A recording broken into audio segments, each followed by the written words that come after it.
Assalamualaikum warahmatullahi wabarakatuh. Kembali berjumpa di mata pelajaran Pendidikan Pancasila dan Kewarganegaraan semester genap kelas 11. Dan kali ini kita akan mempelajari peran Indonesia dalam perdamaian dunia, yaitu materi tentang perjanjian internasional yang dilakukan Indonesia. Bersama saya, Evi Sukaisi SH. Jangan lupa yang belum subscribe, segera subscribe YouTube Catatan Inspirasi Evi mulai dari sekarang. Dapatkan berbagai informasi mengenai traveling, pendidikan, dan lain sebagainya. Berikan juga komentar dan like-nya. Oke, langsung ya kita ke materi perjanjian internasional yang dilakukan Indonesia. Perjanjian internasional sangatlah penting bagi setiap negara karena setiap hubungan internasional diresmikan melalui sebuah perjanjian. Ada yang tahu apa pengertian dari perjanjian internasional? Ya, perjanjian internasional adalah suatu ikatan hukum yang terjadi berdasarkan kata sepakat antara negara-negara sebagai anggota organisasi bangsa-bangsa dengan tujuan melaksanakan hukum tertentu yang mempunyai akibat hukum tertentu pula. Oke, selanjutnya 2. Istilah-istilah dalam perjanjian internasional. Perjanjian internasional memiliki sejumlah istilah tertentu. Pembahasan istilah-istilah tersebut adalah sebagai berikut. Traktat. Traktat adalah perjanjian paling formal yang merupakan persetujuan dari dua negara atau lebih, mencakup bidang politik dan ekonomi. Konvensi. Konvensi adalah persetujuan formal yang bersifat multilateral dan tidak berurusan dengan kebijaksanaan tingkat tinggi. Persetujuan ini harus dilegalisasi oleh wakil-wakil yang berkuasa penuh. Misalnya, Konvensi Hukum Laut PBB 1982 yang berkaitan dengan kawasan Laut Indonesia. Protokol. Protokol adalah persetujuan tidak resmi yang pada umumnya tidak dibuat oleh kepala negara. Persetujuan. Persetujuan adalah perjanjian yang lebih bersifat teknis atau administratif. Perikatan. Perikatan adalah sebuah perjanjian untuk transaksi yang sifatnya sementara dan tidak seresmi traktat dan konvensi. Proses verbal. Proses verbal adalah catatan-catatan, ringkasan-ringkasan, kesimpulan-kesimpulan konferensi diplomatik atau catatan-catatan suatu pemufakatan yang tidak diratifikasi. Piagam.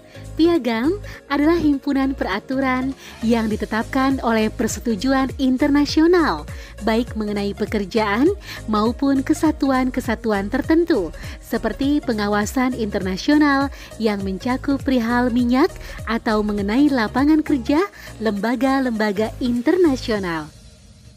Deklarasi. Deklarasi adalah perjanjian internasional yang berbentuk traktat dan dokumen tidak resmi. Modus vivendi. Modus vivendi adalah dokumen untuk mencatat persetujuan internasional yang bersifat sementara sampai berhasil melakukan pertemuan yang lebih permanen, terperinci, sistematis, dan tidak memerlukan ratifikasi. Pertukaran nota.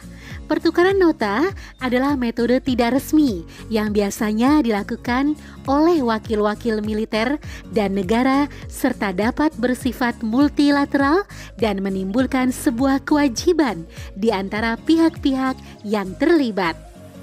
Ketentuan penutup. Ketentuan penutup adalah ringkasan hasil konvensi yang menyebutkan negara peserta, nama utusan yang turut diundang, serta masalah yang disetujui konferensi dan tidak memerlukan ratifikasi. Ketentuan umum.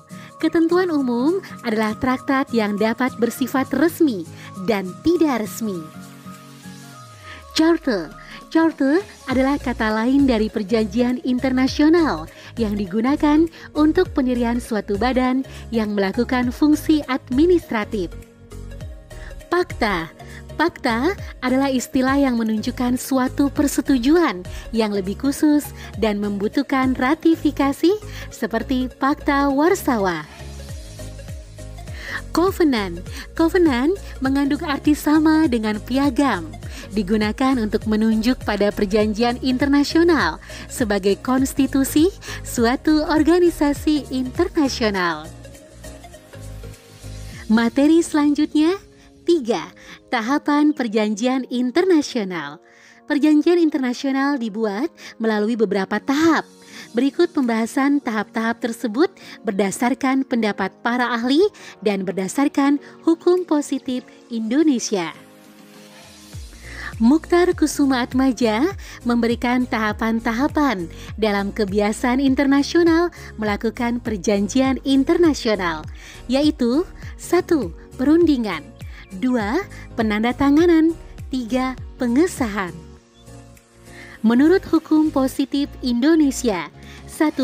Dalam pasal 11 ayat 1 Undang-Undang Dasar 1945, Presiden dengan persetujuan DPR membuat perjanjian dengan negara lain dalam hal bahwa suatu perjanjian menimbulkan akibat yang luas dan mendasar bagi kehidupan rakyat yang terkait dengan beban keuangan negara dan atau mengharuskan perubahan atau pembentukan undang-undang, maka pembuatan perjanjian internasional tersebut harus dengan persetujuan DPR.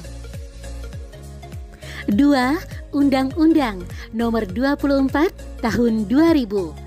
Dalam pasal 4 Undang-Undang Nomor 24 Tahun 2000 dijelaskan bahwa pembuatan perjanjian internasional antara pemerintah Republik Indonesia dengan negara lain dan organisasi internasional dilaksanakan berdasarkan kesepakatan dan dengan itikat baik.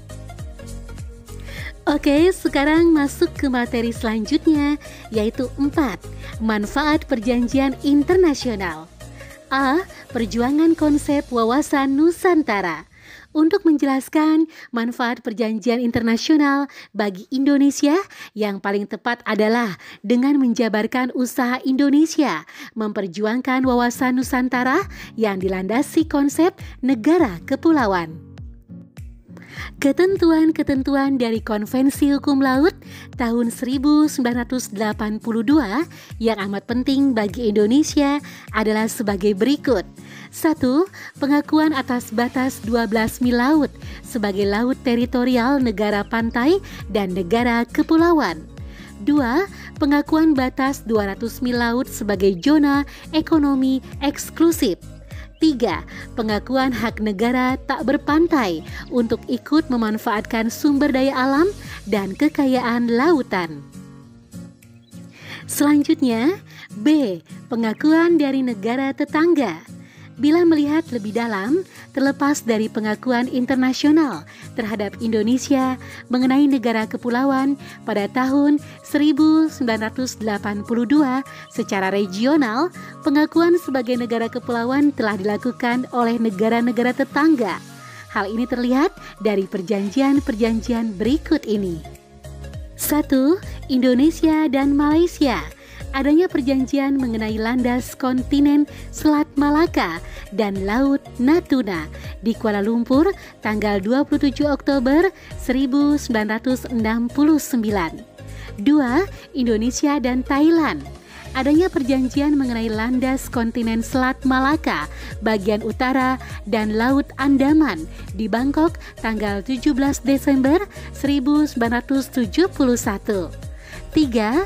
Indonesia, Malaysia, dan Thailand. Adanya perjanjian mengenai landas kontinen Selat Malaka bagian utara di Kuala Lumpur pada tanggal 21 Desember 1971. 4. Indonesia dan Australia. Adanya perjanjian mengenai penetapan garis batas dasar laut tertentu. di Canberra tanggal 18 Mei 1971. 5. Indonesia dan Singapura. Adanya perjanjian mengenai penetapan garis batas laut teritorial di Jakarta tanggal 25 Mei 1973. 6. Indonesia dan India. Adanya perjanjian mengenai penetapan garis batas dan landas kontinen Laut Andaman di Jakarta 8 Agustus 1974. Selesai sudah materi tentang perjanjian internasional yang dilakukan Indonesia. Terima kasih untuk perhatiannya yang sudah menyimak pembahasan di YouTube Catatan Inspirasi Evi ini. Semoga apa yang sudah saya sampaikan bermanfaat untuk kalian. Sampai berjumpa kembali di lain waktu. Wassalamualaikum warahmatullahi wabarakatuh.